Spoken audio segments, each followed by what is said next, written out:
Então, bom, você está gravando, só dizer, hoje é dia 31/8 e essa é a segunda aula de Vigilância e Epidemiologia 3.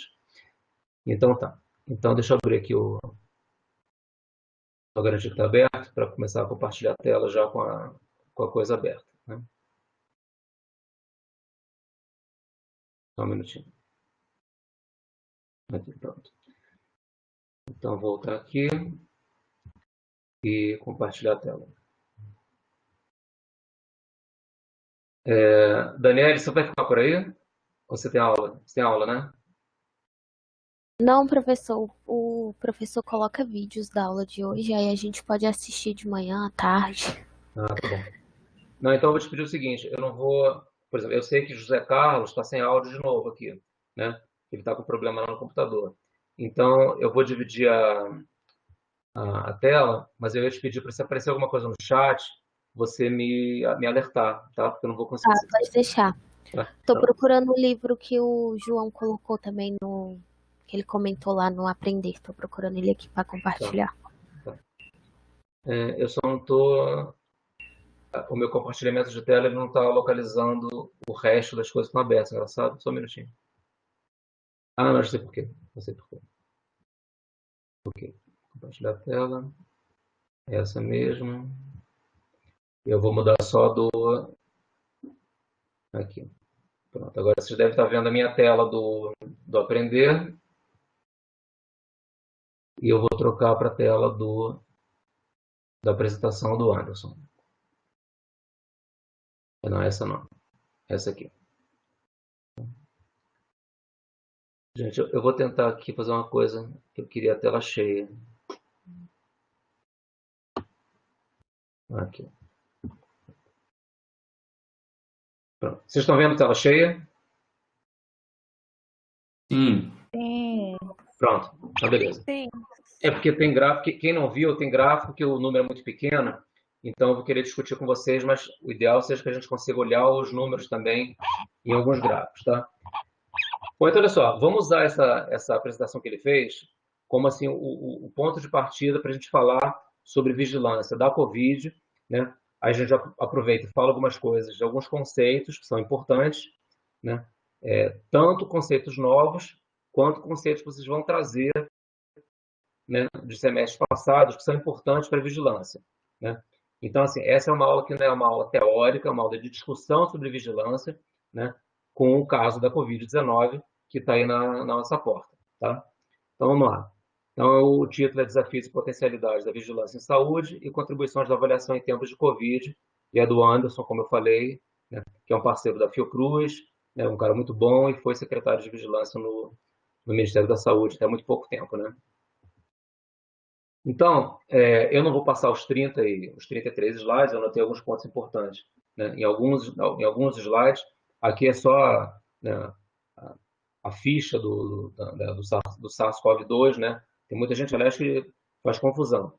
SARS-CoV-2 é o vírus, Covid-19 é a doença, né? Então, não é assim, fui infectado pelo Covid-19, não. Foi infectado pelo novo coronavírus, foi infectado pelo SARS-CoV-2, portanto, você está com a Covid-19, que é a doença. Aí tem qual é o gênero, quem são os hospedeiros, etc, etc. Isso para a gente hoje é menos importante, a parte biológica, né? E aí, nesses slides, tem algumas coisas importantes que eu queria discutir com vocês. E o primeiro é o primeiro ponto, que é um ponto fundamental. Por que ele botou, a primeira coisa que ele botou na vigilância da Covid, então, é que os testes são um problema, né? Vocês têm, então, já sabem é, ou estão aprendendo na epidemiologia analítica. Vocês estão no quinto, né? Vocês estão fazendo ainda epidemiologia analítica. Vocês já viram ou estão vendo sensibilidade, especificidade de teste, esse tipo de parâmetro dos testes diagnósticos? Professor, acho que a maioria aqui está no sexto. Desculpa, estou confundindo. Beleza, não, confundindo. Todo mundo já viu, é certo. Tá certo. Então, todo mundo já viu, é verdade. Então, olha só, ainda bem. Então, o central aqui é o seguinte: o desafio dos testes. Qual é o desafio de você? E tudo que a gente vai falar aqui, gente, vigilância, isso aqui é tudo que está esses desafios são ferramentas, são fatos que vão afetar a tua capacidade de agir como profissional da vigilância. Então, por que o teste está lá em cima? A qualidade dos testes que estão sendo usados no Brasil, ela não é a ideal, né? O momento que você usa cada tipo de teste, ele vai ter uma implicação diferente na interpretação do resultado e, consequentemente, na ação que você vai tomar em relação àquele indivíduo. E quando você toma uma ação em relação ao indivíduo, como você vai ter que rastrear contato, fazer busca ativa de outras pessoas, tentar isolar os casos confirmados. A testagem é fundamental. E quando você fala de ampliação de testagem, quando fala assim, o Brasil não está testando o suficiente, comparado com outros países, o Brasil não testou tanto. Quem já viu a apresentação toda, vai ver que lá para frente, né, quando fala dos vários países e das curvas de casos, das curvas de óbitos, né, o Anderson compara, ele bota embaixo o número de testes realizados por 1 milhão de habitantes. Isso é super importante, porque o esforço de testagem vai ter um reflexo direto no número de casos que você reporta, logicamente, né? E na tua capacidade de agir para rastrear contato, para tentar quebrar a cadeia de transmissão, logicamente. Então, se eu falar para vocês que, por exemplo, o drive-thru que o pessoal estava fazendo no começo aqui no DF, era aquele de picar o dedo, né? Quem sabe o teste de picar o dedo, se ele era um teste sorológico ou se ele era o PCR? É o sorológico. Sorológico. E o que o sorológico está procurando no sangue? O anticorpo. Quais anticorpos?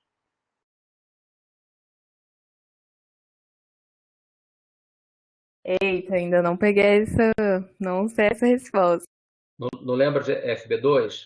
Qual é o anticorpo que aparece como resposta precoce, quando a resposta é humoral?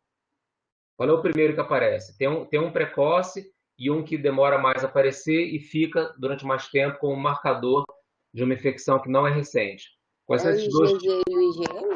Exatamente. O recente é o IgM. E o que fica por mais tempo, que demora um pouquinho mais a aparecer e fica mais tempo, é o IgG. Só que quem já viu a apresentação, mais para frente tem, né, os tempos que cada anticorpo sobe, o tempo da viremia. Então, essas curvas são importantes na interpretação dos testes. Quando você faz um teste sorológico no drive-thru e você detecta que o cara vamos supor, IgM positivo e IgG negativo. IgM é o da infecção mais recente. Só que esse mais recente, ele pode demorar algumas semanas para aparecer, para ser detectado pelo teste, porque a qualidade do teste não é lá, essas coisas também, né? A sensibilidade do teste não é tão boa assim. A sensibilidade é a capacidade do teste de detectar quem de fato tem aquele agravo, né? Ou nesse caso tem aquele anticorpo, né? Teve aquela exposição àquele vírus recentemente, para o IgM. Se a sensibilidade não é essas coisas, você já vai ter um monte de falso negativo, certo? Ele não está pegando todo mundo. E quem ele pegar não é indicação de uma viremia. Viremia, nomenclatura, é o vírus circulando no sangue. Ou seja, se o cara já passou o período virêmico, ele pode ter passado o período mais importante de transmissibilidade, que eu vou mostrar daqui a pouco um gráficozinho da história natural da doença, e algumas definições são importantes. Ou seja, o teste sorológico não vale de muita coisa, na verdade. Ele vale para você, valeria para você dizer, estou livre de pegar outra vez, se a imunidade fosse duradoura, que é outro grande problema. O que vocês sabem hoje em dia sobre reinfecção ou sobre duração da imunidade da Covid pelas evidências que têm saído na literatura ou na imprensa? Alguém sabe alguma coisa? Que até 3 meses. Foi uma universidade americana, eu acho, que comprovou que você só fica. Não é ileso a palavra, até 3 meses. Mas, Imune. enfim, vocês sabem qual é imune, exatamente.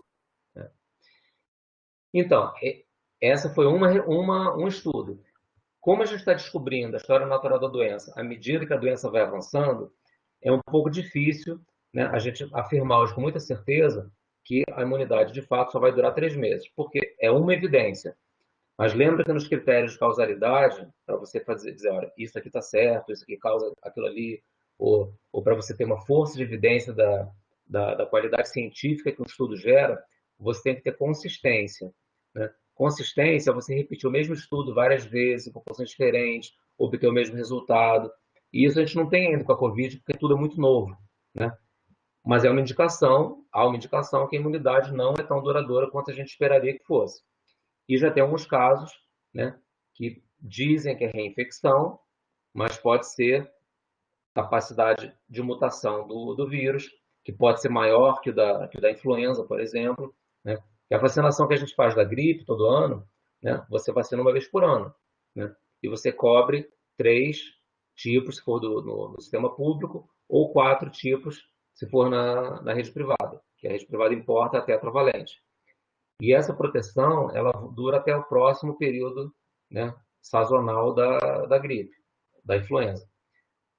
Se a gente tiver uma vacina para a Covid no meio do ano que vem, e se a imunidade artificialmente, né, a imunidade, né, passiva, desculpa, a artificial ativa, né, que é a vacina, ela não for duradoura, vai ser um problema sério, porque se a imunidade natural, que está sendo adquirida agora por quem se infecta, não dura muito e a pessoa pode se reinfectar, a vacina que todo mundo espera para a gente voltar ao normal, o novo normal, ela tem que ser eficaz, tem que ser segura e tem que gerar uma imunidade relativamente duradoura, pelo menos parecida com os outros coronavírus que já apareceram, né? SARS, MERS e etc.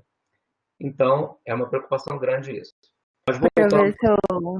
fala. Desculpa te interromper, mas assim, a Organização Mundial de Saúde, vou até mandar aqui, essa semana, ela não estava postando Situation Report, ela trocou esse documento, e aí na página 6 desse documento, tava falando sobre os testes mesmo, só para ser uma coisa, um apoio extra da discussão. Então, tem um documento recente do OMS com atualização sobre os testes, é isso? Sim, aí, tipo, compara, assim, as Américas, os que menos tem teste, assim, e mesmo assim o PCR ainda é bem inferior ao outro, né, o sorológico, Você fala em na quantidade de página testes 6. realizados. Então, você pode olhar o documento e avaliar ele. Tá, depois eu olho com calma para ver se é isso, né? Mas deve ser, porque de fato, porque, assim, aí, só fechando o raciocínio então, a gente olha o documento do OMS e vê o que eles estão dizendo, mas o PCR, se ele indica vírus presente, ele pode até indicar, por exemplo, o PCR ele pode demorar para negativar, demorar um mês para negativar.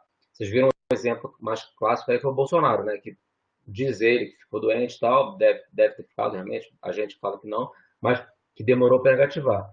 Às vezes demora a negativar porque você não é mais vírus circulante mesmo causando doença, né? É resquício do vírus que o PCR pega. O PCR, né, é uma reação de cadeia em polimerase, ele pega fragmento do vírus, amplifica, né, para ver se você consegue ver, né? Então ele pode estar amplificando fragmentos de vírus, quer dizer, resto de vírus que não é mais um problema que, quer dizer, você não está numa fase patogênica mais, você já está resolvido, mas tem fragmento viral circulando.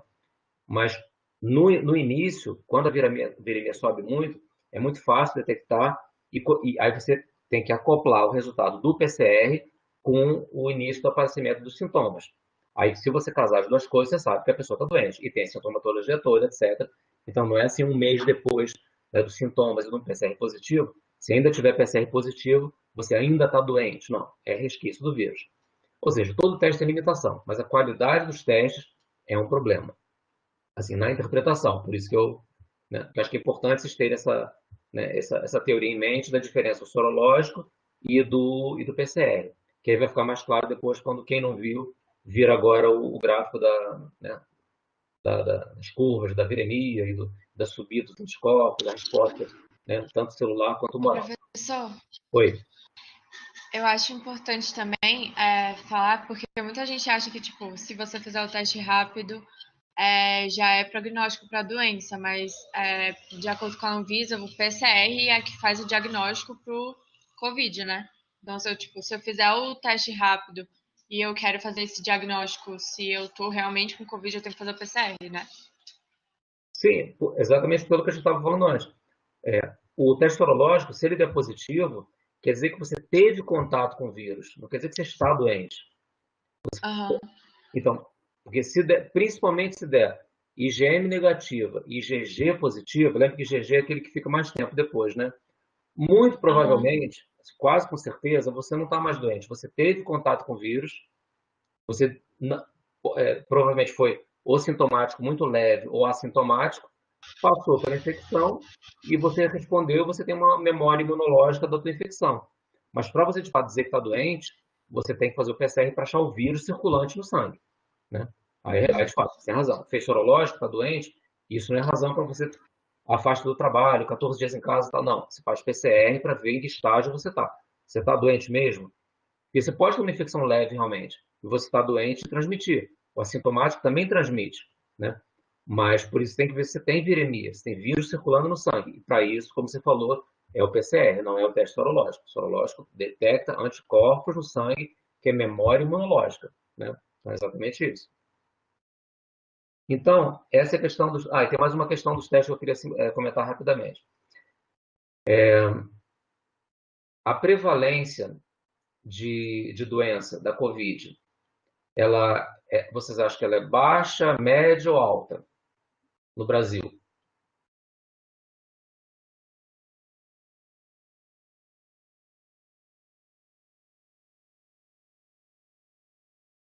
É que eu não consigo nem alternar para o chat, gente. Não consigo. Não consigo. Não consigo. Porque eu estou no modo de apresentação aqui de tela cheia. José Carlos está digitando. Então, fala aí, José Carlos. Vamos ver o que ele fala aí. Ele disse que é alta. Alta? Uhum. Fala para ele escrever o percentual que ele acha de prevalência aí que tem. Qual o percentual na população? Professor, eu acho que não é alto não, porque é 209 milhões de pessoas para 3 milhões. Não sei. Pois é, então, 3 milhões também é muita coisa, né? Mas 3 milhões notificados oficialmente, né? Contando a subnotificação, porque você não notifica normalmente os casos assintomáticos e sintomáticos leves. Então, a estimativa é que esse número, pelo menos, tem que ser multiplicado por 3, 4, 5 e alguns estados até mais. Então, vamos supor que tem 3 milhões de casos. Então, vamos supor uma obra, né? Tem 4, nem 3, quase 4, né? Era 3,8, deve estar quase em 4, né? Enfim, vamos supor que sejam 4 milhões hoje. É quase isso. Oficialmente notificados. Vamos até ser super conservador. Vamos dobrar só. Então, em vez de 4, não, vamos botar 10 milhões. Então, tem 10 milhões de pessoas infectadas. 4 milhões oficialmente notificadas, as outras você não detectou. Tem mais, mas vamos supor que sejam 10 milhões. É gente pra caramba, você tem razão. Só que a população do Brasil é de mais de 211 milhões de pessoas. Então, em termos de prevalência, qual seria a prevalência brasileira? Só uma coisa, José Carlos já botou a prevalência dele aí, em percentual? Ele colocou de 4 a 10%. 4 a 10%, exatamente. Então, quanto é 10% de 211? 20 milhões. 4 seria, então, metade disso, que são os 10 milhões, né, que eu estava falando mais ou menos. Então, a prevalência está certa. São casos existentes, se bem que tem casos recuperados já, né, que não seria mais existente, porque é curado já, mas enfim. Né? Vamos supor que sejam uns 4, 5, 6 milhões. Essa prevalência, gente, não é alta. Não é alta mesmo. É muita gente. A carga no Brasil é alta porque a população do Brasil é grande. Mas a prevalência não é alta. Uma prevalência de menos de 10% não é alta. Professor, aí ele falou que vezes 10 não notificados. Porque se forem 20 milhões, a gente tem hoje 4 milhões notificados. Se forem 10%, se forem 20 milhões, de fato, o restante é não notificado. Mas mesmo assim, 10%, 10% é um limite arbitrário para você dizer que uma doença é muito comum ou pouco comum. Mas não deve chegar a isso, né? E mesmo que seja 10%, 10% não é uma prevalência muito alta. Por que eu estou perguntando se a prevalência é alta ou baixa? Porque os valores preditivos dos testes, principalmente o valor preditivo positivo, que é o que vocês conhecem, da Daphne, né? O valor preditivo positivo, ele é muito dependente da prevalência da doença. Quanto maior a prevalência, maior o valor preditivo positivo. Quando tem muito pouca doença, Quanto que você confia num teste positivo? Muito pouco, porque a probabilidade de um teste positivo indicar uma pessoa doente de fato, essa probabilidade é pequena. Então, a gente não só tem problema que é inerente ao teste, do teste não ter uma sensibilidade muito boa, uma especificidade muito boa, quer dizer, também não é uma porcaria, obviamente, ele é razoável, mas ele não é muito, muito alto. Além disso, como a prevalência não muito alta, não é 30%, não é 40%, não é 60%, você tem problema de confiar, entre aspas, né? Porque confiabilidade em epidemiologia é outra coisa, é você reproduzir o mesmo resultado com o mesmo instrumento várias vezes. Mas você ter confiança que um teste positivo representa um doente, porque a prevalência ainda não é muito alta. Então, resumindo, a capacidade dos testes de detectar o verdadeiro positivo e o verdadeiro negativo, acoplado à prevalência que ainda está subindo, dá muita limitação para você, né, guiar suas ações em resultados de teste. Em termos de saúde pública, né? Em termos de manejo individual, né, você vai pecar por excesso de zelo e vai tratar uma pessoa que hoje em dia apresente, né, síndrome respiratória aguda grave, né, o SRAG, né, que é o SARS em inglês, né? Porque a chance de ser Covid hoje é grande, então você tem que investigar para Covid, faz PCR e tenta tratar. Mas eu não quero entrar muito na questão biológica aqui, porque o nosso foco aqui não é a biologia, é mais a vigilância, as implicações dessas questões aqui para a vigilância, certo? Então, a questão dos testes é essa. Como a gente quer só fazer aqui um apanhadão, para não ficar muito comprido e vocês poderem ler e se aprofundar com os outros materiais, né? Eu vou seguir, mas claro, me interrompa se for um assunto muito, né? Que não pode esperar tal, a gente para aqui e se continua. E ainda nos desafios, eu quero chamar a atenção só para mais uma coisa, que eu falei semana passada, que é a atenção primária, né? Que eu falei da integração vigilância, atenção primária, e não por coincidência também está aqui no slide dele, que um desafio importante, é o último item aqui, é a atenção primária. Então, ela tem que estar envolvida na resposta, ela tem que tentar detectar, né, os casos, tem que estar envolvida na busca ativa, né? Por isso, os locais com cobertura grande da estratégia de saúde da família são lugares que têm possibilidade de fazer esse rastreamento de contatos. Só que para fazer o rastreamento de contatos, obviamente, você tem que detectar os doentes. Então, isso volta à questão da testagem e da capacidade do sistema de achar esses casos, fazer busca ativa, né, se você não ficar passivamente esperando. Então, é uma rede de atenção aí, de atenção e de vigilância que tem que agir em conjunto para que a gente tenha uma resposta efetiva, né? Então, desse slide, isso era o que eu queria destacar, né? Então, vamos lá. Oi. Só falar aqui do chat que o José está falando. Ah. Ele falou assim: a subnotificação de caso não nos permite afirmar que ao multiplicarmos por 10 os 4%? Pergunta. Aí depois ele falou: teremos 40% no mínimo. Depois ele falou: vigilância versus atenção primária. Sem testagem, como que verifica a prevalência? A primeira parte da pergunta, multiplicar por 10 é difícil. Hoje em dia, você não, mesmo separando por estado, as estimativas são que no máximo, às vezes, você multiplica por 6, 7, mas isso depende de uma série de parâmetros que varia de estado para estado, né? Então, o DF, até muito pouco tempo, eu tenho que ver o dado de hoje, mas até muito pouco tempo atrás, para você ter o número de casos existentes no DF hoje, você multiplicava por 3 o número de casos notificados. Então, a gente estava detectando 1/3. Então, multiplicar por 10 é um número muito alto, na minha opinião. Essa é a primeira coisa. Em relação à segunda, como que a testagem... Como é que era a pergunta mesmo? Ele perguntou, sem testagem, como que verifica a prevalência? Ah, sim. Você estima o número de casos existentes sem testagem através do número de óbitos, porque o número de óbitos ele é um valor que é mais difícil você perder, né? Mesmo com investigação de óbitos, que pode ser falha em alguns poucos lugares, mas um óbito por Covid é difícil você não classificar como tal, mesmo que demore algum tempinho para chegar essa notificação do óbito por Covid, com essa causa Covid. Então, o que se faz é fazer uma conta, entre aspas, de trás para frente. Você usa alguns parâmetros aceitos internacionalmente de letalidade, e aí você estima, com os óbitos que você tem hoje, né, notificados até hoje, quantos casos você teria que ter até aproximadamente 10 dias atrás para gerar o número de óbitos que você tem hoje, né? Porque, claro, quem ficou doente até 10 dias atrás, um percentual desse pessoal evoluiu para óbito. Então, você olha os óbitos de hoje, aí você estima quantos casos você tinha que ter tido mais ou menos 10 dias atrás para ter esse número de casos de hoje, e faz isso permanentemente, né? Com isso, você tem uma curva de casos notificados e tem uma outra curva de casos estimados, que é com isso que você vê a subnotificação. Esses casos estimados, eles só vão até 10 dias atrás, por essa conta. Aí o que você faz? Você pega a curva de tendência dos casos que você calculou dessa forma e você continua dizendo assim, olha, se essa tendência seguisse com o mesmo padrão nos 10 dias seguintes, quantos casos eu teria hoje? E assim que é feita a conta, sem testagem. Tá? Esse é o resumo.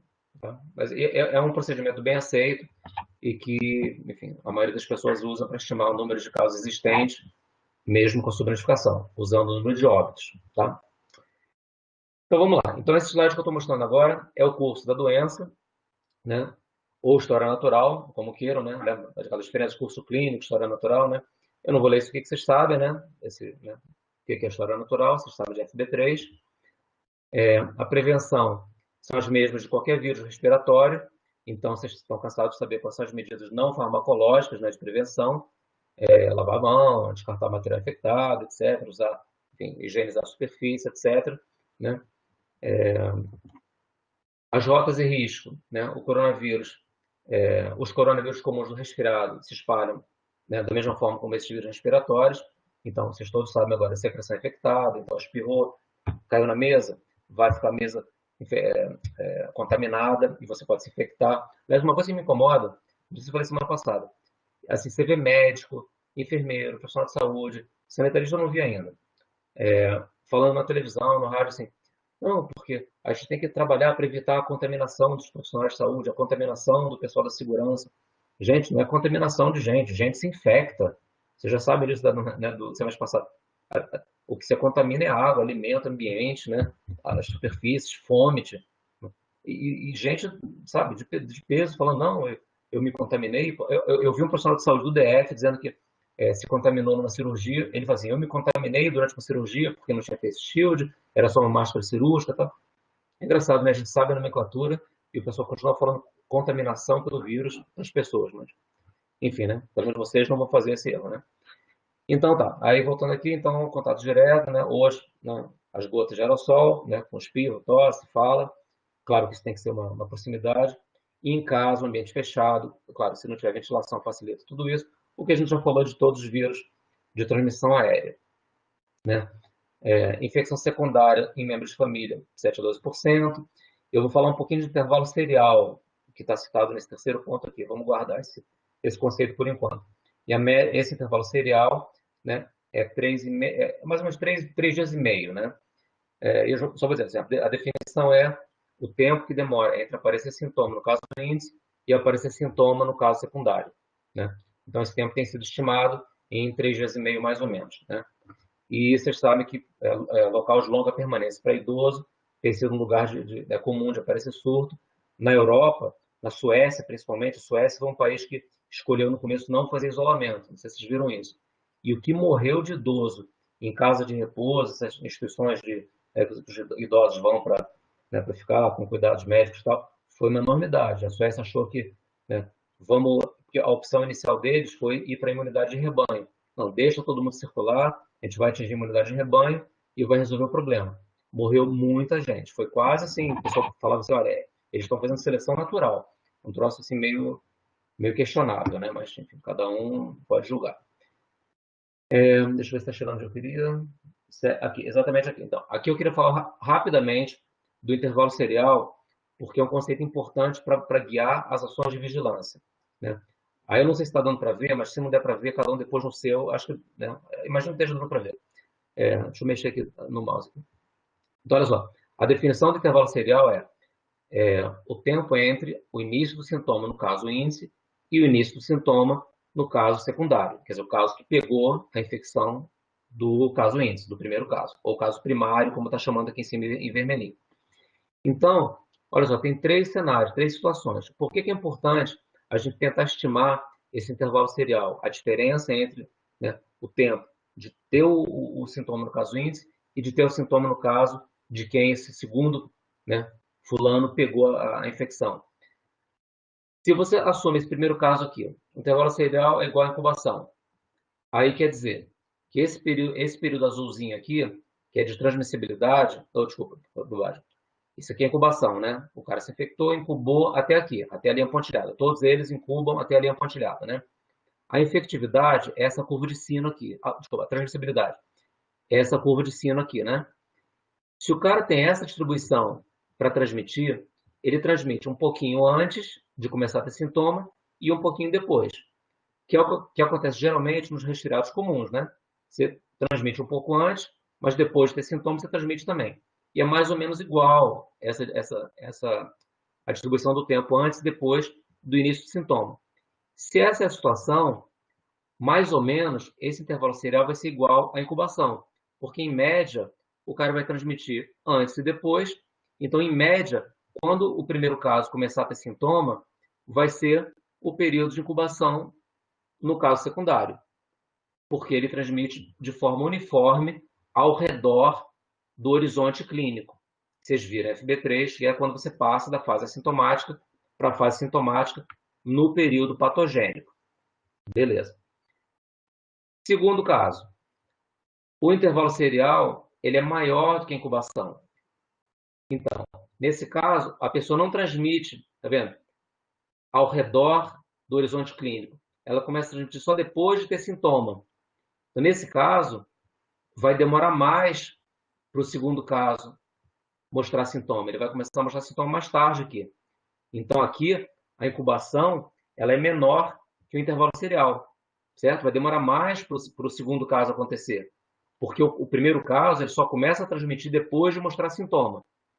Isso é bom para vigilância e é bom para você controlar, porque você tem um intervalo maior entre a ocorrência de um caso e a ocorrência e a sintomatologia em que ele infectou. Então, você tem um pouco mais de tempo de rastrear as pessoas e de tentar quebrar a cadeia de transmissão. Se você, no terceiro cenário aqui, você tem muita transmissão antes do horizonte clínico e pouca transmissão depois, o intervalo serial vai ser menor que a incubação. Aqui, os casos vão aparecer tudo encadeado, um atrás do outro. O intervalo vai ser muito curtinho entre o caso primário e o caso secundário. Aqui, o espalhamento é muito mais rápido, né? Entendeu? Então, aqui é um surto muito mais explosivo. Por isso que quando você vê o intervalo serial, você tenta comparar com a incubação, que em teoria deveria ser mais ou menos parecido, porque em geral os vírus respiratórios se comportam nesse primeiro formato aqui. Se não acontece isso e começa a ter muito caso um atrás do outro rápido, provavelmente a transmissibilidade acontece antes dos sintomas e com intensidade alta. E aí, como é que a gente vai tentar descobrir isso? Olhando a história natural da doença, que a gente está aprendendo ainda. Esse é o problema. Você não sabe se a viremia, antes dos sintomas, é extremamente alta, é alta, mas está crescendo, e depois ela decresce quando começa o sintoma. Ou seja, isso aqui, gente, eu estou falando da história natural da doença da Covid, que a gente está aprendendo, mas tudo, vocês têm que pensar nisso com o olhar da vigilância. Assim, para que eu estou usando essa informação? Para que eu vou usar essa informação? Não é uma coisa puramente teórica. Se você começar a perceber que o intervalo entre, né, o primeiro caso e os casos que você sabe que são os contatos imediatos daquele fulano começaram a acontecer num período menor ou maior, você começa a ter uma noção de como a doença se transmite. E você começa a ter um pouco mais de noção de como é que você se planeja para controlar a doença, que é a nossa atividade da vigilância. Por isso que é importante ter esse conceito na cabeça, que é um conceito que a gente não cobre no semestre passado. Ok? E aqui, não vou parar demais, mas isso aqui é aquela coisa da história natural da doença. E aqui que você vai poder interpretar, que a gente estava falando antes, aqui é antes do início dos sintomas, essa fase cinza aqui, e o marrom é depois do sintoma. O PCR, ele está... PCR aqui. O PCR de nasofaringe, que é o mais comum, é esse azul clarinho. Ele vai subindo assim, muito rapidamente antes de você ter sintoma Quando você começa a ter sintoma, a probabilidade é muito alta e ela não cai muito rápido. Você vê, ela só vai caindo, olha, aqui já é o final da segunda semana. Ou seja, 2 semanas depois de ter sintoma, se você fizer PCR, a chance de você ter um verdadeiro positivo é muito alta, certo? Então, PCR, detectar o vírus no sangue. Agora, teste sorológico. São essas duas linhas pontilhadinhas aqui, a roxa e a verde. Lembra, IgM sobe rápido e cai logo.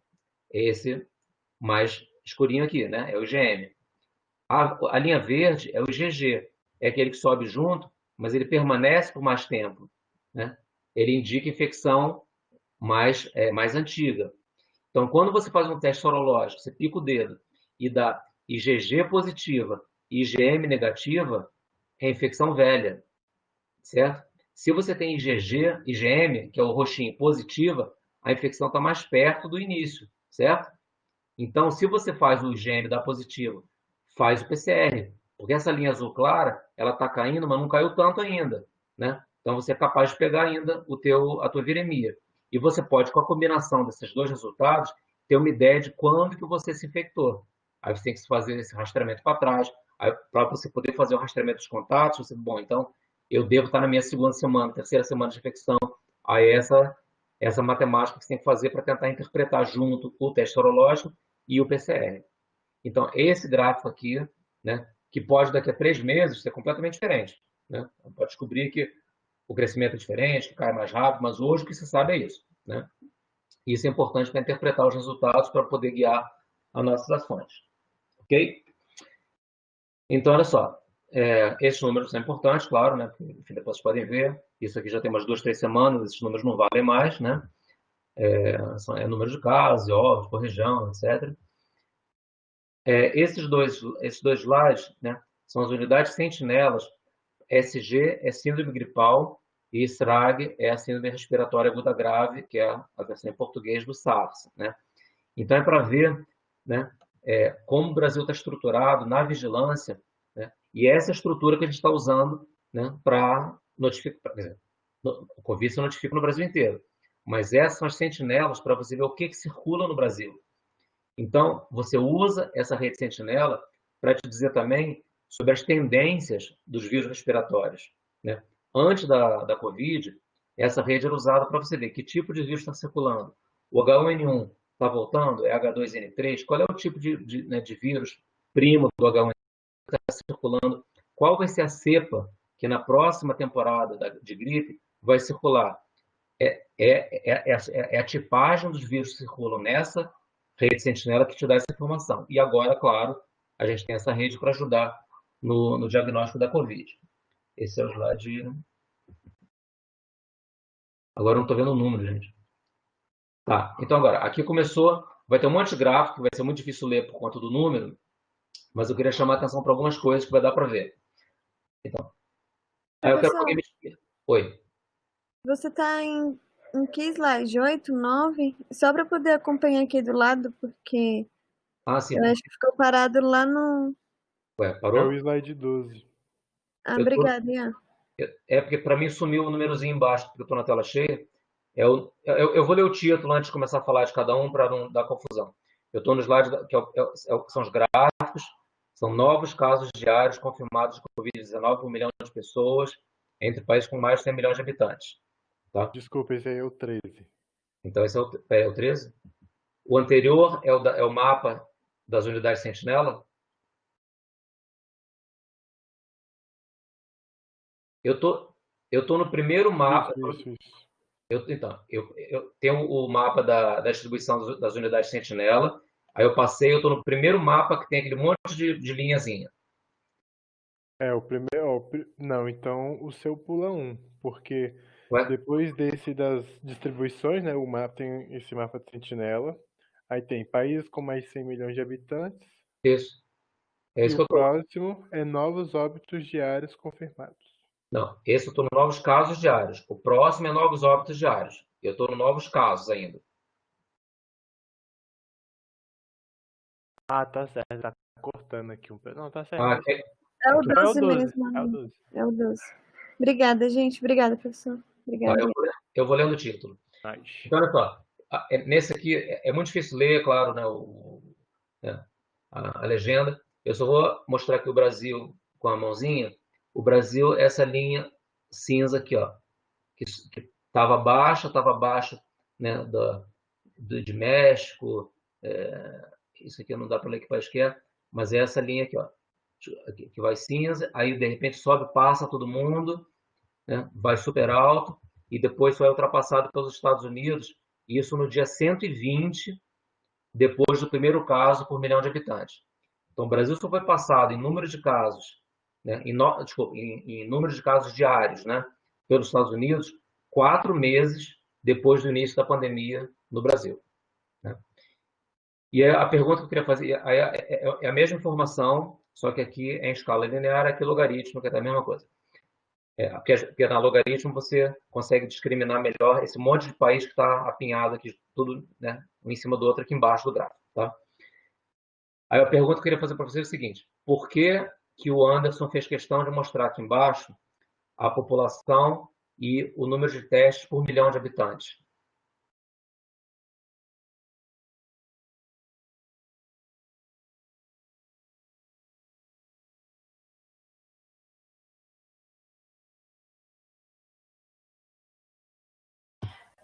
Para mostrar como a gente está deficiente, né, nesse sentido.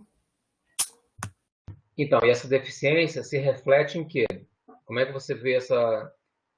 O gráfico reflete isso de alguma forma? O que você acha da curva brasileira quando você vê que o Brasil testa? O Brasil subiu, ultrapassou esse monte de países, ficou acima de todo mundo, e só foi ser ultrapassado pelos Estados Unidos 4 meses depois de ter o primeiro caso por milhão de habitantes. Mas você vê que acima do Brasil, China e Rússia testam muito mais, muito mais. E China e Rússia estão lá para baixo, né? E aqui você vê que não é número absoluto, né? É número relativizado, certo? É teste por milhão.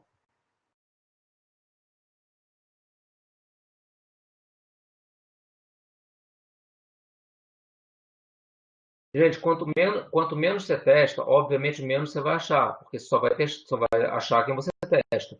Os assintomáticos, né, e os sintomáticos leves não vão ser achados. O Brasil estava notificando os casos internados. Bom, estava não, tá, né? Notificando os casos mais graves. Então, a subnotificação, que a gente estava falando mais cedo, ela é muito severa aqui. A situação do Brasil em termos de novos casos diários deve ser muito pior do que está aparecendo aí. Porque o Brasil testa muito pouco em comparação com os Estados Unidos, né, com Rússia, com China. Então, esse número de casos diários, ele deve ser muito maior. Se você botar a taxa, é que aqui é novos casos, né? Não é por... Ah, não, desculpa, é novos casos por milhão, tá certo? Já é a taxa.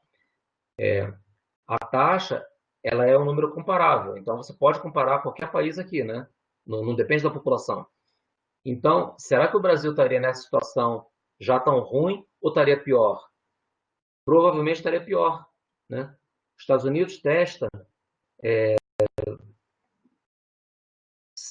5 vezes mais, não, um pouco mais de 5 vezes, né? Sei lá, 25 vezes 5, 125, uns 5, 6 vezes mais que o Brasil, né? A taxa, ela só foi passar a taxa brasileira depois de 4 meses. Então, a situação no Brasil, de fato, ela é pior do que parece, né? Agora a gente está no dia 150, isso aqui foi atualizado, isso aqui é 20 de julho, a gente está um mês depois disso. Mas vocês têm visto, a média móvel brasileira ela continua ruim. Mas, enfim, isso aqui é para ilustrar, assim, é importante você saber o grau de testagem para a vigilância, para você saber qual é a tua situação epidemiológica para você agir, né? E o Anderson, por que eu gostei de mostrar as coisas dele? Não é porque ele é um cara bom, eu conheço ele, é gente boa. Porque ele gerou esses dados enquanto ele estava à frente da resposta. Então, isso não é uma coisa de um acadêmico que fez para publicar, não, isso aqui é o dado que ele usava no dia a dia, que dava lá a coletiva no Palácio do Planalto todo dia, 5 horas da tarde. Então, acho legal que isso aqui é, assim, é o mundo real, né, do que uma pessoa numa posição dele, que pode ser a posição de vocês, né, no futuro, não muito distante, né, e talvez em outra escala, né, mas, enfim, pode ser a atuação de vocês. E esse é o problema que ele tinha. Não conseguia comprar teste, porque vários países disputavam a produção mundial de teste, e aí que para nós, assim, para todo mundo, né, na verdade, não é só para o Brasil, a gente sofreu com a globalização, porque quando você tem um mundo globalizado, não, eu não preciso produzir porque a China produz, então eu importo, né, em 12 horas está tudo aqui, isso pré-pandemia. Na hora da pandemia, cada um por si. Por isso que o Brasil, para trazer insumos, não só testes, mas você deve ter lido isso, trazer ventilador, teve que fazer uma maratona aérea e que não parasse em nenhum país, onde os países iam confiscar o avião e dizer, não, daqui não sai não. Pode desembarcar os ventiladores que vai ficar para nós. Estados Unidos fez isso, né? Enfim, então é um problema sério esse negócio. Por isso que o Brasil... E aí, somos uma observação. A epidemia de H1N1 faz 11 anos, foi 2009, né? Tem um discurso do Obama, que é um cara super sensato, né? E o Bill Gates também, o Bill Gates é rico, mas é sensato porque tem dinheiro, né? Os dois falaram, na época do H1N1, que o mundo tinha que estar preparado para uma pandemia que poderia vir e tal, mas você vê assim, parece que o cara está prevendo o futuro, mas o cara não é um gênio, não. É porque isso estava prestes a acontecer, pô, já tinha 100 anos da gripe espanhola, né? Teve o SARS, teve MERS, teve H1N1, não aconteceu, mas um dia ia acontecer. E aí tem um discurso assim, muito enfático do Obama. O Bill Gates ele não fala com tanta ênfase, não, mas o Obama fala: a gente tem que investir. Quando saiu da crise do H1N1, assim, a gente tem que investir para ficar preparado e ter um plano de contingência para uma emergência, quando acontecer, para não acontecer com o H1N1, que teve muita morte, etc. Muita morte, compara com agora o que está acontecendo, né? Então a gente tem que aprender com o passado. Por isso que vocês aprenderam tudo e vão rever aqui em relação à série temporal, olhar para trás, ver o padrão dos gráficos, que é tudo que vocês vão ter que aprender a ter olho clínico para olhar, está subindo, está descendo, comparar um país com outro, se é taxa, se é número absoluto. Isso aqui é treino para o olho, para você saber o que está acontecendo, bater o olho e falar, ó, aqui está sobrenotificado, aqui mudou a definição de caso, aqui os caras interviram, aqui, entendeu? Então vocês têm que ter essa visão. Por isso que é bacana esse gráfico aqui. E por isso a importância de botar os testes por milhão de habitantes. Ok. Aí agora eu fui para o seguinte, que é novos óbitos diários confirmados por 1 milhão de pessoas em países abaixo do Trópico de Capricórnio. Aí eu vou perguntar para vocês, por que ele está focando em países abaixo do Trópico de Capricórnio?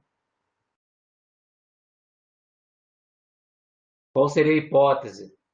Por que focar em países abaixo do Trópico de Capricórnio? O Trópico de Capricórnio ele corta o Brasil, gente, do sudeste para o sul, aí ali para baixo, aí corta, aí fica um pedaço da Argentina, Uruguai, um pedaço do Chile, mas assim, do sul, sudeste para cima, para a América do Sul todo não pega, tá? Então é dali para baixo. Por que ele está focando nessas regiões aqui? Porque o vírus. Ah, pode falar. Fala aí. Seria o clima? Porque a hipótese é que vírus respiratório, todo mundo não fala, que no inverno a coisa piora, quando o clima piora, é o clima, mas não é clima e temperatura só. Umidade tem bastante a ver. É que está aberto no outro computador aqui, eu não vou conseguir mostrar, mas eu vou mandar para vocês, que é muito interessante. Quem tiver tempo, lê, quem não tiver, fica como referência aí para dar para os netos. Um artigo que saiu no JAMA. O JAMA não é qualquer jornalzinho, certo? E o título é Temperatura... Ai, saco, peraí, que apareceu. Gravou minha reclamação, né? O título é Temperatura, Umidade e Análise de Latitude para estimar o potencial espalhamento e sazonalidade da Covid-19. O artigo saiu em 11 de junho. Quer dizer, porque a hipótese, e tem artigo falando sobre isso, né? Eu vou botar também, e, como sempre, se eu não botar, me relembra, por favor, porque tem um monte de aba aberta aqui. Eu estou falando com vocês, mas tem o resto aqui aberto. A hipótese é que, como todo vírus respiratório, a aglomeração de pessoas, o clima, a umidade, tudo isso é um conjunto de fatores que influencia na incidência da doença. E aí está mostrando aqui, então, aqui são só países que têm área abaixo do Trópico de Capricórnio, então que é mais frio e tem essa umidade baixa no inverno, etc. Eu não sei o que acontece com o Chile, que é esse troço esquisito aqui. Mas o Brasil, você vê, isso aqui é o número de óbitos diários, né, por milhão. O Brasil sobe, sobe, sobe, passa, olha, África do Sul, Argentina, olha a Austrália. A Austrália quase no zero aqui. Na escala logarítmica, você vê que a Austrália, ela está aqui, né, mas é um 0,1, é muito pouco, né? E aí o Brasil está aqui, né, em 4 por milhão, né? Eu não sei o que aconteceu com o Chile, pode ser um artefato, tem um padrão meio esquisito, né? Mas olha o Brasil como tá mal na fita. E de novo embaixo o número de testes por milhão, mostrando que... Ah, sim, aqui eu tinha anotado. Desculpa. Eu queria só aqui fazer uma comparação. Olha o Brasil com a Austrália. O Brasil testa 23 mil por milhão. A Austrália testa 138 mil pessoas por milhão. Não é por falta de teste. Olha o número de óbitos diário da Austrália. Olha o número de óbitos diário por milhão no Brasil. O que significa isso? Você está conseguindo fazer... Eita. Eu tive uma flutuação de luz aqui, gente. Estão me ouvindo? Sim, professor, tá dando para ouvir. Então, professor, então, o outro computador que apagou. Então, eu perdi minhas observações. Então, vai ser de memória agora. Então, a Austrália testou 138 mil por milhão, o Brasil 23 mil. Então, o que eles estão conseguindo fazer? Identificar precocemente e fazer o bloqueio, sabe? Rastreio de contato. E aí você previne que mais casos aconteçam e que esses casos vão a óbito, né? Parece simples, e em parte é simples, né? Tem mais fator envolvido, óbvio, mas basicamente é isso. Você testa, identifica, quebra a cadeia de contato, isola, e no final vai ter um mini gráfico que vai mostrar isso. Professor, Oi. o José Carlos está falando aqui no chat sobre as regiões mais pobres, né? Tipo, como a África, que tem o inverno e umidade, jampa, temperatura, umidade e análise de latitude e sazonalidade em Covid-19. Influência na incidência da doença. Chile, miséria, frio e umidade. Falando do frio e das umidades. Então, o frio e umidade é importante para o Chile. O que eu não entendo é esse pico, José Carlos, do Chile aqui, que deve ser algum artefato, eu não sei o que está acontecendo. Mas uma coisa que tem razão, eu não foquei na África porque eu estava falando aqui aqui do Brasil, mas realmente, a África do Sul, né, é um país que tanto você vê no linear, o logaritmo, olha que a África do Sul, muito alto também. Mas aí não é só a questão climática e umidade. Eu acho que ele citou a pobreza, né? Pobreza, miséria, etc. Né? Então, é exatamente isso. E aí, mas como aqui a ideia do Anderson de fazer o limite pela latitude foi a coisa climática, né? Por isso que eu foquei no clima, mas é óbvio, faz todo sentido você ver onde tem miséria, onde não tem acesso a serviço, onde o serviço não consegue identificar os casos, onde não dá para fazer isolamento social, que é o que tem acontecido no Brasil, com contraste, né, entre cidades, entre regiões, dentro de cidades, né, que é a mesma coisa que a gente tem visto aqui. Então, tem toda a razão, Zé Carlos, é isso mesmo. Falou dos idosos também.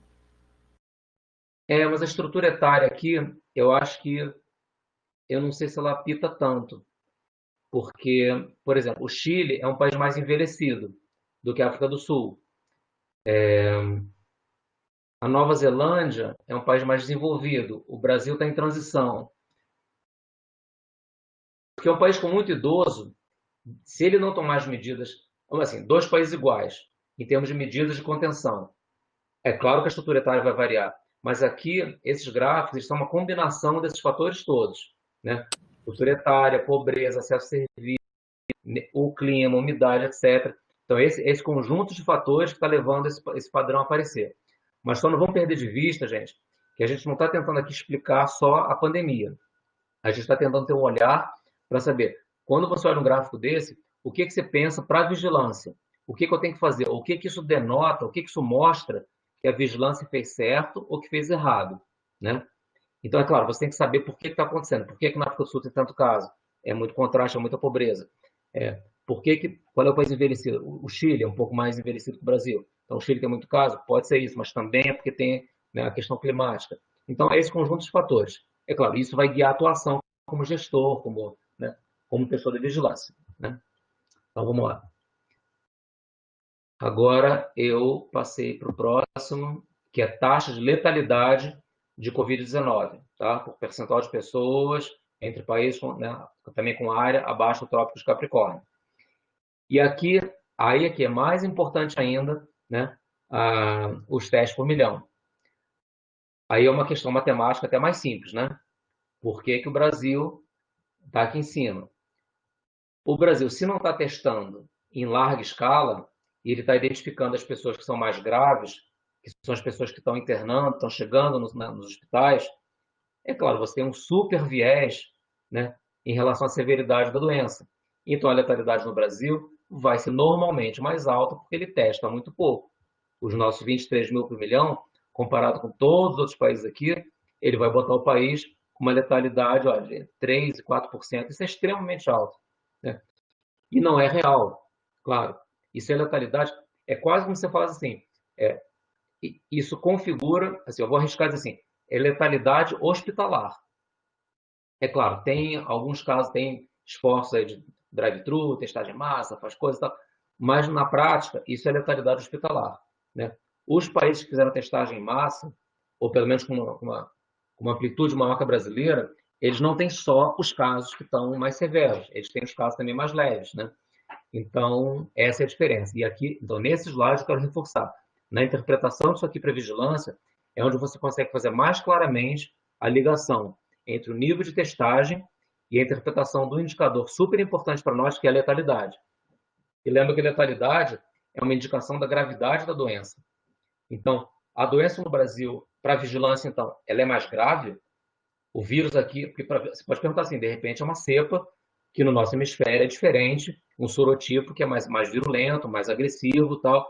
Não, você não pode, você tem que ter essa visão mais global, desculpa, essa visão mais global e saber o que está acontecendo em termos de vigilância para interpretar a tua situação epidemiológica. Então, como você sabe que a testagem aqui é pouca, porque está escrito embaixo, né? Você fala, então, vou olhar com cautela, né? O Brasil tem o dobro da letalidade da Argentina, né? Certo? É claro, tem todos os fatores envolvidos os outros, mas aqui é mais importante do que nunca a testagem, tá? Aqui eu passei para o próximo, total de testes por caso confirmado. Bom, aqui é mesmo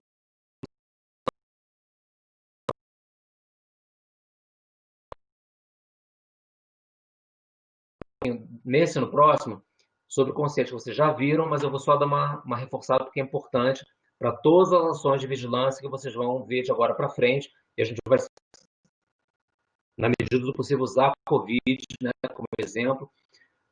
Vocês têm ouvido falar bastante de imunidade de rebanho, né? O que eu até falei hoje, né? A Suécia, no começo, optou por deixar tudo aberto, não fechou as coisas, para deixar a pessoa se infectar, para ver se criar.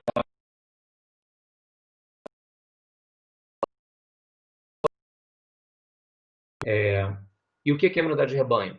É quando você tem, né, a proteção das pessoas que não, das pessoas suscetíveis, porque elas estão cercadas de pessoas imunes.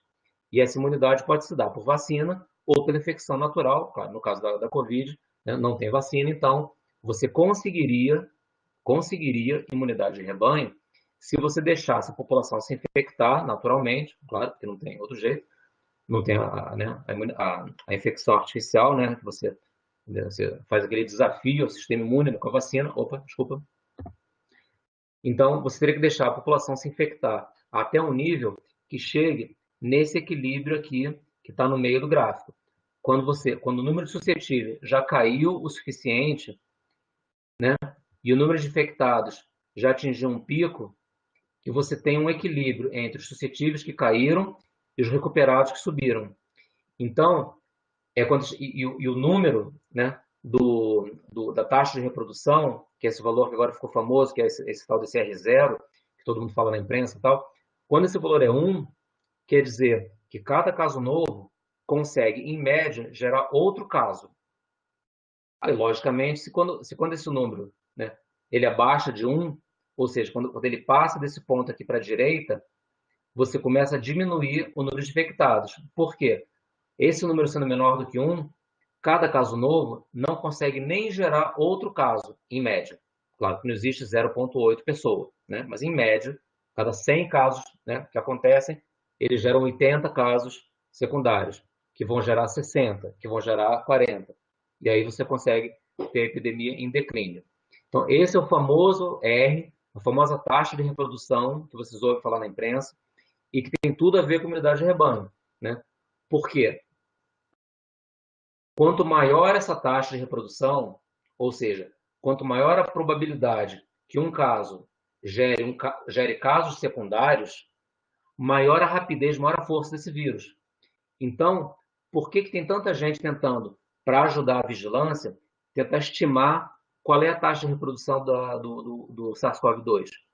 Para você ver qual é a velocidade que esse troço se espalha. O que eu tenho que fazer? Qual é a rapidez das medidas de contenção que eu tenho que propor, né, para o meu município, para o meu estado, para o meu país? Então, aqui alguns exemplos, né?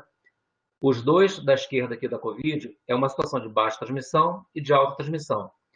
Quando essa taxa, né, de reprodução, que é quantos casos secundários acontecem a partir de cada caso primário, quando é 2, todos os gráficos aqui são 3 ondas, assim, 3 etapas, né? Então, quando é 2, esse caso do meio gerou 2 casos secundários, né? Um de cada lado. Cada caso secundário gerou mais 2. Né? E cada caso desse aqui da terceira onda gerou mais 2, certo? Então, em 3 ondas, quando esse R0 é 2, você tem 15 infectados. Se você pula de 2 para 3, em 3 ondinhas só, você tem 40 infectados, a partir de um caso índice. Então, é muito rápido, na verdade. Então, se você não tomar medidas para bloquear a transmissão, quebrar a cadeia de transmissão, com as medidas que a gente vai falar para fechar essa discussão no final, você tem um problema muito sério na tua mão, que é o que a gente tem agora, né? Logicamente.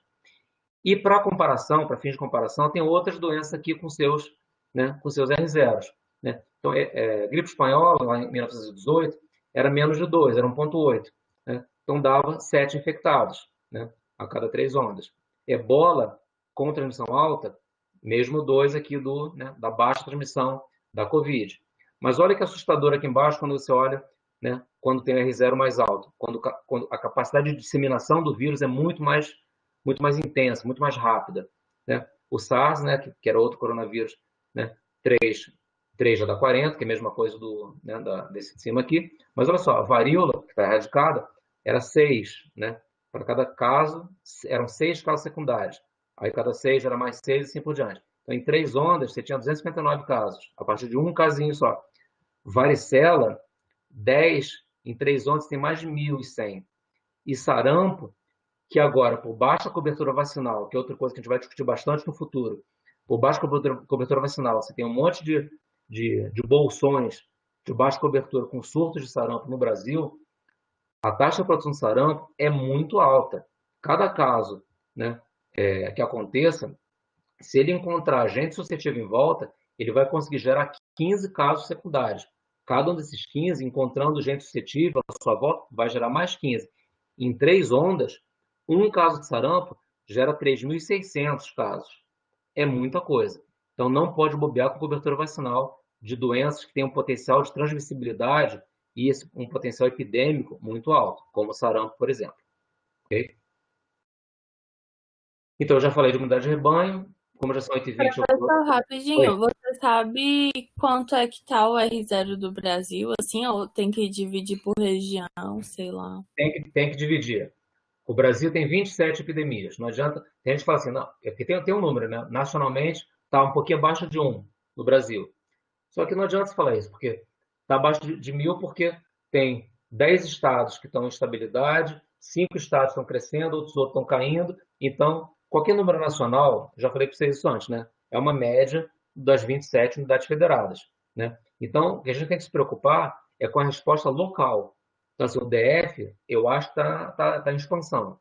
Então, o DF está acima de 1, provavelmente, né? Porque está crescendo, claro, tem que estar acima de 1.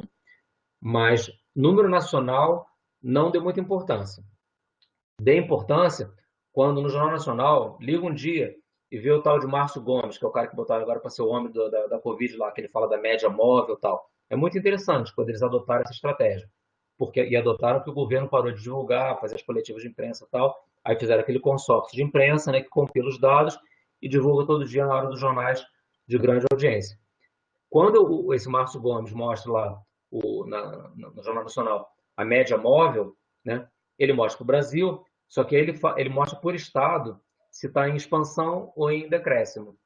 E aí, claro, onde está em decréscimo o número de casos, o R0 deve estar abaixo de 1. Onde está em expansão, ele deve estar acima de 1. Né? Mas, tipo... Fala? Professor, o José está perguntando se há a possibilidade de composição de sarampo com Covid e se isso pode ser um desastre. Não conheço nenhum estudo que fale sobre a combinação dos dois. Não conheço, desconheço. O que eu conheço, porque você já sabe que eu trabalho com tuberculose, é que tuberculose e Covid é um problema, quando junta as duas coisas. Mas sarampo, realmente, não. Se tivesse algum problema de predisposição, assim, se tem um, tem outro também, ou se os dois juntos, né, aumentam a letalidade, né, aí seria um problema sério, né, muito sério. Então vamos torcer para que não exista essa sinergia do mal, né? Então, essa imunidade coletiva, né, de rebanho que eu já falei, que vocês já conhecem. Reinfecção, nós já conversamos sobre isso também. A gente espera que não seja, né, um fato, mas se acontecer, olha esse segundo ponto aqui, né? Normalmente, nas doenças virais, pode acontecer reinfecção. E se ela acontecer, ou é porque diminuiu a imunidade, né? Tanto é que você tem que vacinar para gripe todo ano, né? Porque para o ano seguinte não vale mais. Mas o que assusta as pessoas hoje, e que deve assustar nós como vigilantes, é que se for, por exemplo, a pessoa se infectou agora com Covid, recuperou. E tem esses casos aí que reportaram que parece que foi reinfecção, que não é uma recidiva, que não é um recrudescimento da mesma infecção primária, porque seria um outro tipo de vírus, já um pouquinho diferente. Aí seria reinfecção. É isso aqui, ó. Se for por variação antigênica, né, do mesmo vírus, porque vocês sabem que tem vírus que pela replicação viral, eu já falei isso também em FBT, já.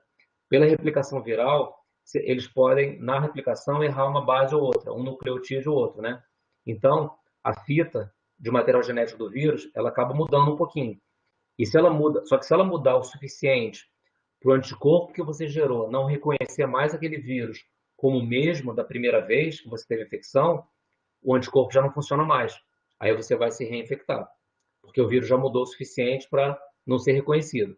E é isso que o vírus da gripe faz de um ano para o outro. Por isso que você tem que se vacinar todo ano, porque a vacina é feita com os vírus que estão circulando naquela temporada, né? Com aquele perfil genético.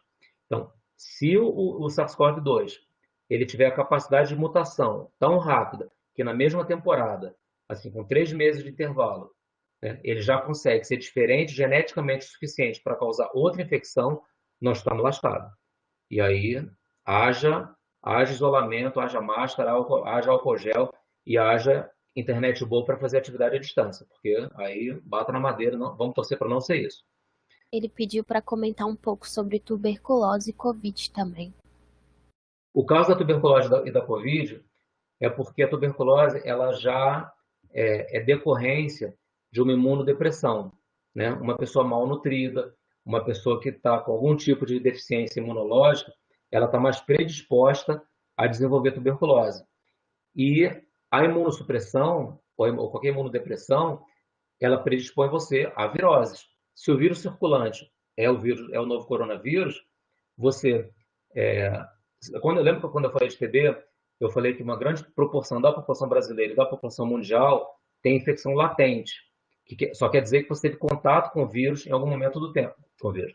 Então, teve algum contato com a micobactéria em algum momento da tua vida. Então, você desenvolveu uma resposta, só que você não está doente nem nunca vai estar. Chama infecção latente, né? Você tem a coisa dentro de você, não vai acontecer nada. Mas se você tiver uma imunodepressão, você pode desenvolver doença ativa. Tipo assim, o micobactério tuberculose está lá dormente, ele pode, né, ganhar aquele fôlego, opa, o cara imunodeprimiu, vamos nessa. Aí multiplica e causa doença ativa. Essa imunodepressão que causa a TB, ela pode junto trazer a Covid. E aí o desfecho, tanto de um quanto de outra doença, pode ser pior. Esse é o problema da TB com a Covid. E, indiretamente, só para finalizar, o problema da Covid em relação à tuberculose, e aí vale para outras doenças crônicas, sejam transmissíveis ou não transmissíveis, que aí é importante, não biologicamente, mas para a vigilância nossa aqui, a gente tem que ficar atento a qualquer tendência de aumento nos padrões epidemiológicos por conta da Covid, que a gente está olhando aqui, em outras doenças, por conta de desassistência. Desassistência é quando as pessoas param de buscar assistência para seus agravos, né, crônicos principalmente, né, medicação de uso contínuo, por exemplo, diabetes e hipertensão, que você não pode deixar de tomar remédio. Se as pessoas param de ou param de diminuir a frequência de pegar medicação na farmácia popular, ou não vai no posto de saúde, e você descompensa diabetes, né? Você tem um pico hipertensivo, você vai começar a ter internação, você vai começar talvez a aumentar a mortalidade por essas causas preveníveis, controláveis, por conta dos efeitos de você forçar as pessoas a não se movimentarem, né? E também do sistema de saúde estar focado na Covid. Então, para nós, é super importante levar tudo isso em conta para ver qual vai ser a segunda onda de morbidade da pandemia da Covid. É outra onda de Covid ou é uma onda de outras doenças que sofreram por conta do foco que foi dado do sistema de saúde para a Covid e das pessoas que não buscaram assistência para outros agravos? É uma questão a gente manter em mente para a vigilância mesmo. Isso é uma coisa que vai acontecer durante esse semestre, na verdade. Então, até dezembro, a gente vai poder, na outra sessão que é só de Covid, a gente discutir que efeitos aconteceram, né, por conta da pandemia em outros agravos. Tá? Ok. Isso aqui era para dizer que quanto maior o R0, quanto maior aquele potencial, né, de disseminação do micro-organismo, maior é o nível de imunidade de rebanho necessário para você frear, né, o espalhamento da doença. Então, por isso que é preocupante. A gente quer que o potencial da Covid não seja muito alto, para você não ter que atingir uma imunidade de rebanho muito alta. E isso tem uma super controvérsia, não vou entrar aqui, porque nós vamos ficar aqui até muito tarde, até quase 1h30 aqui, porque alguns países europeus, por conta das medidas não farmacológicas, porque não tem remédio nem vacina, né? Então, isolamento, rastreamento de contatos, né? Uso de álcool gel, uso de máscara, etc. Por conta de tudo isso, o país está conseguindo baixar a curva bem, com um percentual relativamente baixo de população infectada.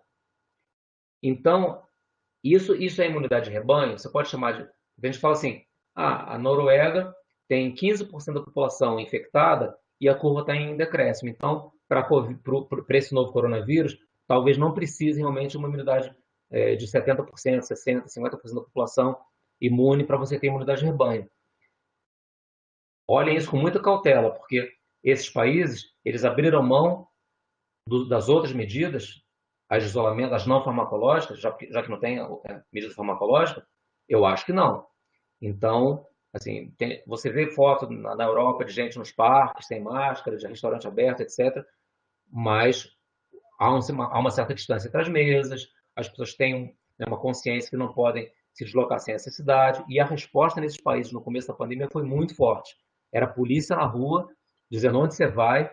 Eu vou ali comprar. Vai comprar onde? Cadê sua prova de endereço? Então você vai ali e você volta para lá. Se o cara não vir você em 5 minutos, ele vai atrás de você. Isso aconteceu na Espanha, aconteceu na Alemanha, aconteceu num monte de países. A Itália, que foi aquele desastre no começo, aconteceu a mesma coisa e está em decréscimo. Enfim, então tome com cuidado esse gráfico que eu estou mostrando em relação a você ouvir na imprensa que mas a imunidade de rebanho para a Covid ela pode ser mais baixa que vai começar a cair. Tome com cautela esse tipo de informação. Agora eu estou no gráfico da pandemia do H1N1. Agora, só para comparar, né? Isso foi em 2009, 10, né? 9/10. Vocês veem aqui que as semanas epidemiológicas, né, acabam no 52. Então, aqui acabou 2009 e começou 2010. Então, teve um rabinho, né, da epidemia em 2010, mas o mais importante foi em 2009, na semana epidemiológica 31. Mas você vê que foi uma epidemia completamente diferente, né? Ela subiu e teve aquela queda esperada numa epidemia que gera imunidade, né? Enfim, que dure pelo menos até a próxima temporada. E o que a gente está vendo na Covid teve essa subida, né? E em vez de cair, a gente está nesse platô já desde junho, né? E não cai o negócio, né? Então, e a letalidade, olha, foi alta, né? Foi 3,9%. Então, tá até no nível que a gente calcula para o Brasil hoje, sem o Brasil testar muita gente. Então, foi uma epidemia séria, mas que, felizmente, né, teve começo, meio e fim, que é o que a gente não está vendo, infelizmente, ainda com a Covid-19. E esses últimos, gente, eu não vou, vocês podem ver depois com mais detalhe, eu não vou parar muito, porque são todos iguais. Só vou falar uma coisa. São regiões brasileiras que não são as macro-regiões que vocês estão acostumados. É região noroeste, eu esqueci o nome da outra, enfim. A noroeste é essa aqui, né? deixa eu passar para o próximo aqui, ó. Noroeste tá vendo aqui, ó. Acre, Amapá, desculpa, Acre, Amazonas, Amapá, Pará, Rondônia e Roraima. Isso não é região norte, certo? É noroeste. Então, a região norte não é exatamente isso. Você vê que olha, Bahia está junto com São Paulo, as regiões do sul, nessa outra região roxa. Então, é uma outra divisão que epidemiologicamente, para vírus respiratório, faz sentido por conta de semelhanças climáticas, de umidade. O que a gente falou lá no começo, quando o Anderson mostrou aqueles gráficos de número de casos novos por milhão em países que tinham área abaixo do Trópico de Capricórnio, né? Ou do paralelo 15, que ele vai mostrar daqui a pouquinho. Então, é para mostrar esse gráfico, o que é para vocês verem nessa sequência final aqui, agora eu estou vendo o número, 26 e 33. Nessa sequência final, é preciso olhar isso aqui, ó. É a incidência de síndrome respiratória aguda grave por 100 mil habitantes em cada uma dessas regiões. E você compara esses números aqui, olha, isso aqui é incidência por 100 mil habitantes, tá? Então, aqui está em, olha, isso aqui é a semana epidemiológica, então começou o ano, tal, foi subindo, e olha só, está em 8, 10, né? E nas temporadas anteriores, isso aqui é zona de segurança, zona de alerta e zona de... Não, estou errando os nomes. É zona de segurança, zona de... Enfim, esse é um diagrama de controle, né? A zona de alerta é essa acima aqui, acima do qual você fala que é uma epidemia. Mas olha os valores que estão relacionados ao diagrama de controle. 0,2, 0,22, 0,24, não chega a 1. O 1, gente, está aqui no gráfico de cima.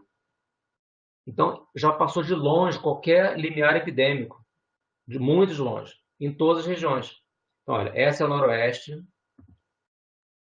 essa é a região leste, que são os estados, então, leste, é Ceará, Rio Grande do Norte, Paraíba, Pernambuco, são os estados do Nordeste, mas descendo, pegando Bahia, Espírito Santo e Rio de Janeiro, né? Mesma coisa, olha, síndrome respiratória aguda grave, a situação que está. Olha até onde foi. 11 por 100 mil habitantes, chegou a 11. Né? Olha o diagrama de controle, olhando os anos de 10, 12, 13, 14, 15, 17 como base. Olha onde estava. 0,14, 0,16, muito baixo. Então, você vê a gravidade. E para você usar, só para complementar então, aí vocês vão usar síndrome respiratória aguda grave como um marcador, né, do potencial da Covid. Se está tendo STRAG, né, e muitos desses casos de STRAG, eles podem ser Covid, né? É que você tem que testar. E a capacidade de testagem, mesmo quando vai a óbito, nem sempre você consegue fechar a causa de óbito por Covid quando é um caso de STRAG. Então, isso é um marcador interessante para você ver a força da pandemia esse ano, né? Que está trazendo junto casos que são muito graves e que você não está nem identificando como Covid. Aí tem a região sul, então o sul pega de Minas, Minas, São Paulo, Paraná, Santa Catarina e Rio Grande do Sul. É uma divisão diferente, né? E acho que esse é o penúltimo, não. Esse é o... Estou quase no fim. Essa é a mortalidade por 100 mil habitantes. E aí, olha, aí ele fala, em vez do Trópico de Capricórnio, ele fala, no Brasil, vamos pegar o paralelo 15 e ver quem está acima e quem está abaixo. É de novo para reforçar aquela coisa do clima, né? Então, a linha azul aqui de mortalidade por 100 mil é da região norte-nordeste, né? O Brasil é do meio, e o verdinho é quem tem área para baixo do paralelo 15, que tem a região centro-oeste, a sudeste e sul. Então, você vê que a mortalidade é maior em regiões que têm um clima mais, né, demarcado, como frio e seco, etc., né? Que favorece a infecção respiratória, entre elas a Covid. Então, vocês veem que tem muita coisa, é um quebra-cabeça bem grande para vocês botarem juntos, para vocês terem um panorama e poder bolar uma resposta para a pandemia. E aí, para finalizar, isso é o que ele assim, propõe, que ação rápida, você olhando tudo que você viu até agora, você faz para conter Covid, né? Então, por ordem, você testa amplamente, que é o que não necessariamente a gente está conseguindo fazer. Aí tudo isso é para encaixotar o vírus, né? Encaixotar assim, tá? Você conseguir restringir. Então, você testa amplamente, isola os casos, rastreia os contatos, identifica com quem essa pessoa teve contato, né? Isola essas pessoas, né? Que é o quarto passo, e por 14 dias, você fazendo isso, você consegue restringir a expansão. Como isso não foi feito de forma eficiente no começo da pandemia, a gente não conseguiu conter e a gente está onde a gente está hoje, né? em parte, que as respostas foram... Ah, vai ter no próximo, né? Não. Eu ia falar da resposta uniforme, né, dos governos. Como a gente teve aquela coisa de um isolamento meia-boca aqui, um bem feito lá, outro mais ou menos ali, outro outro fecha. Essa esculhambação gerou que a gente não conseguisse, mesmo com uma testagem razoável, que se tivesse conseguido isolar os infectados, rastrear contato, isolar contato, você conseguia ter contido. Como a gente não fez, né, a gente está na situação que a gente está hoje. E aí o último, ele botou assim 6 passos para você rastrear contato, que é uma atividade fundamental, né? Você testa, notifica, busca, né, o caso, faz o rastreamento, mapeia o contato, testa individualmente ou de forma agregada, isola essa pessoa para então poder voltar a sair na rua, que é o que a gente quer fazer com segurança, né?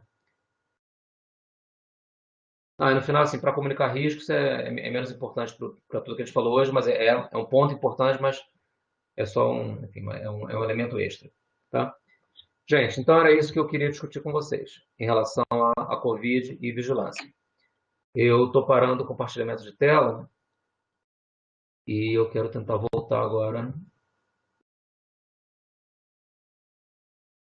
Professor, Oi.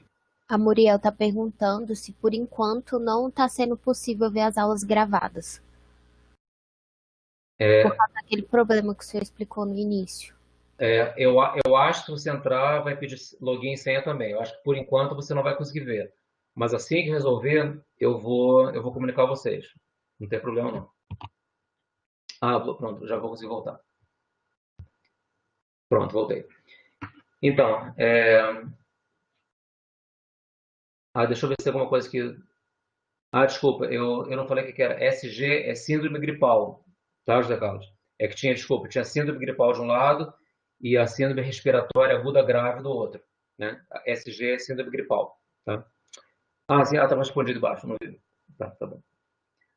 Ok. Sim, pode deixar, não vamos desligar no final, não. Tá, então, olha só.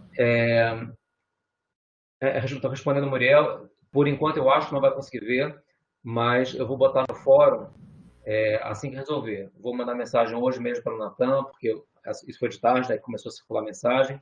Mas antes de parar a gravação, eu queria perguntar se tem alguma pergunta em relação a hoje, para a gente poder compartilhar aqui a resposta para todo mundo ter acesso, né?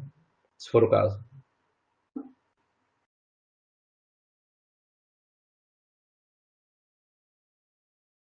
Bom, se não tiver por enquanto, então só para dar uma encerrada aqui, antes de parar a gravação, assim, eu estou achando muito interessante do ponto de vista técnico o que está acontecendo com a Covid. É uma tragédia, é uma crise sanitária sem precedente, mas do ponto de vista técnico, da gente estudar o que está acontecendo, tem sido assim bastante rico, e eu acho que o legado que pode deixar para a ciência pode ser, assim, pode não ter valor, pode ser assim inestimável, porque não só em relação ao que está tentando se desenvolver para você controlar a pandemia agora, como a gente espera, aí bate na madeira de novo, se conseguir conscientizar as pessoas que você tem que investir em ciência, né, para conseguir se preparar para futuras pandemias ou futuras emergências em saúde pública, que é o que a gente já falou do Regulamento Sanitário Internacional na semana passada,